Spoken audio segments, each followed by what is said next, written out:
Following the death of Alexander the Great, many of his generals forged new kingdoms from the ashes of his empire and insisted that they, and they alone, were his rightful successor. Now, unlike Alexander, Zaum Studios isn't technically dead, but any hope of it producing a sequel or expansion to Disco Elysium most certainly is. A spate of firings, resignations, and redundancies saw the last member of the original team that created Disco Elysium leave the company early this year, and many believed that we would never see a successor to what is widely considered the greatest game of all time. But now, on the 5th anniversary of its release, 5 studios have emerged which could, and in some cases do claim to be, the heirs of Elysium.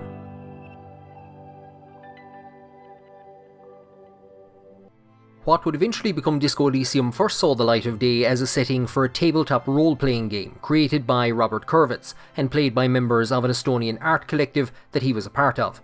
Later, he would meet novelist Kaur Kender, and they set about turning the TTRPG into a video game. To finance the game, Zaum Studios was created, mirroring but separate from the Zaum art collective that many of the writers and artists were drawn from, such as Alexander Rostov and Helen Hindper. On release, Disco Elysium was a critical success, to say the very least, but things within the company itself eventually turned sour. Kurvitz was accused of harassment and being difficult to work under, eventually being fired, while management, led by Ilmar Kompis, was accused of forcing Kurvitz and Rostov out in a bid to seize complete control of the company. There followed a spate of lawsuits, and the controversy has been documented by People Make Games in their investigation into Zaum, which I'd recommend that you check out if you want to learn more about this, though some felt that Chris was a bit too deferential to Kompis, not challenging him in the same way that he would challenge Kurvitz. Jamrock Hobo, amongst others, has a great video detailing some issues with the People Make Games investigation, and I'd recommend that you check that out as well. Now, the firings and redundancies continued as Zaum tried to weather the storm, and in February of 2024, around a quarter of the staff were let go, and this included Argo Tulik, the last remaining member of the original team that had worked on Disco Elysium from the beginning. Tulik had co-created X7, the codename for a proposed expansion, which was also canned within a few hours of the layoffs. So, it might come as a surprise that the first Zaum successor I'm going to talk about is Zaum itself. For better or worse, the company still owns the IP to the world of Disco Elysium, created by Kurvitz, and they are still working on a game using that setting. A mobile game. Many true builders of communism have said that they want nothing to do with this game, or the unrelated RPG that Zaum is also working on, and considering the level of layoffs at the company, it's hard to see how they'll get either made. But if we are ever again to see a game set in the world of Elysium, it'll either come from Zaum or from a licensing agreement with another studio. Unless the next studio can take the IP from them. The first real claimant to the legacy of Elysium, Red Info, is one that we don't actually have a lot of info on, Red or otherwise, and what little we do know has been gleaned from regulatory filings. The company was founded in June of 2022 with 2 initial directors, Robert Kurvitz and Alexander Rostov. They're now backed by Chinese technology company NetEase, and they've registered a trademark for Corinthians. Helen Hindper is also believed, but not confirmed, to be involved with Red Info, and so anything they create would surely be seen as the spiritual, if not the official successor to Disco Elysium. But as of yet, there doesn't seem to be anything in development. So for the past 3 years, with Zaum cancelling games and laying off staff, and Kurvitz battling them in court to retake the IP, these were our best hopes for a Disco Elysium successor. Until now. First off the mark on Friday morning, the 11th of October, London-based studio Longdew announced that they were developing a spiritual successor to Disco Elysium. They could make this claim, as their team includes many members that worked on the original Disco Elysium, but so far the only member of staff who they've named is not an ex-Zaum employee. Narrative director Grant Roberts, previously of Rocksteady Games, Bungie, and Sweet Baby Inc. The studio said it's working on a psychogeographic RPG with narrative depth, in which a player's decisions will reshape the game world and its characters. The studio also released artwork of 3 figures in a cave standing before a triangle cut in the wall through which light poured, a reference to the stained glass window of Dolores Day in the Church of Martinez, perhaps? The digital ink on their articles about Longdew was barely dry when games journalists were hit with a second announcement. Dark Math Games, also based in London, described itself in a press release as a breakaway group from the original development team of Disco Elysium. The studio was founded in 2023 by Kaur Kender. His brother Haiti, a producer on Disco Elysium, serves as company director, and Timo Albert, previously motion graphic designer at Zaum, has come on board as art director. Dark Math also dropped a Steam page with a trailer for their upcoming True Detective RPG, XXX Night Shift.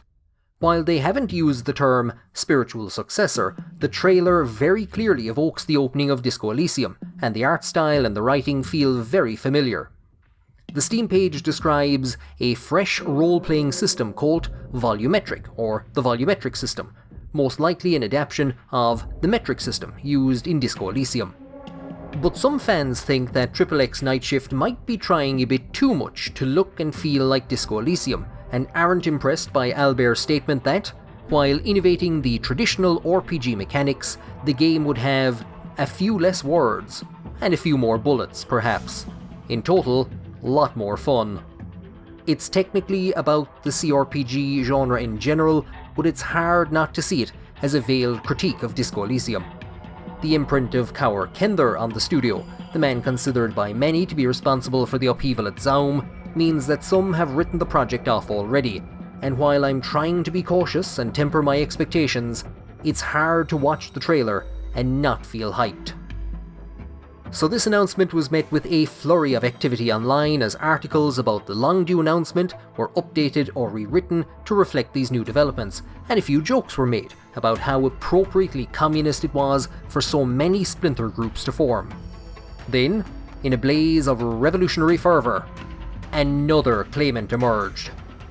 Summer Eternal announced its presence with a stunning website that included not a description of the game they were working on, art pieces or trailers, but the one thing that all true Disco Elysium fans wanted: a lengthy, vitriolic manifesto. Summer Eternal would not just be a game studio, but an art collective in the vein of the original Zaum, organised as a cooperative in which full-time employees would hold a controlling 50% plus 1 stake. Part-time or freelance workers would hold 25%, the forces of international capital would hold 20%, and a non-profit representing the player base itself would hold 5%. Enough, we're told, to summon a general assembly to discuss the topic. There are leaflets everywhere, and banners. What did they say again? Oh yes, every worker, a member of the board. The studio most notably contains 2 of the 5 main writers that worked on Disco Elysium, Argo Tulik and Olga Moskvina, as well as Dora Klinzik, who had been working with Tulik on the cancelled expansion, and Lenval Brown, the very voice of Disco Elysium. Packed with big names, revolutionary rhetoric, and videos of communist rallies, the Summer Eternal website has hit all the right notes and is the studio fans seem most excited about. There's been speculation as to what prompted 3 potential heirs of Elysium to declare their existence within a few hours of each other. Some think it was prearranged by them to maximise publicity, or that a number of non-disclosure agreements signed by ex-Zaum employees had run up at this time. But Summer Eternal seems to have been caught off guard. It's now been updated, but the first release version of their manifesto started with, "On this day, the 14th of October." It might have just been a typo, but at the end of Dora Klinzik's developer diary, "Welcome to the Eternal Season," she implores those reading to join the studio on its journey and come outside with us tomorrow. Now, that mightn't mean anything, but if the website had been launched on the 14th, then tomorrow would have been the 15th of October. The exact 5-year anniversary of the release of Disco Elysium. As Alexander the Great lay dying, he is said to have given his signet ring to his bodyguard, Predicus, nominating him as his successor. And so too has a successor to Disco Elysium already been anointed. Clam Man 2 Open Mic. In better days, the Disco Elysium Twitter.com account urged everyone to check out the game and proclaimed, "The age of true RPGs is now." Clam Man 2 promises even less combat than Disco Elysium, as you take on the role of a mayonnaise sales clam turned comedian. Your decisions, successes and failures throughout the game serve as the basis for your stand-up routine, and I had tremendous fun streaming the prologue on Twitch. The game has been in development for quite a while with no end in sight, but at the moment, it probably has the strongest claim to being the true heir of Elysium. For now, it looks like we're a long way off from seeing anything from the 3 newly announced studios, but it's amazing to think that after all that's happened, we might yet get multiple potential spiritual successors to Disco Elysium. We'll just have to wait and see how faithful those attempts are to the vibe and vision of the original. Disco is dead. Long live the revolution.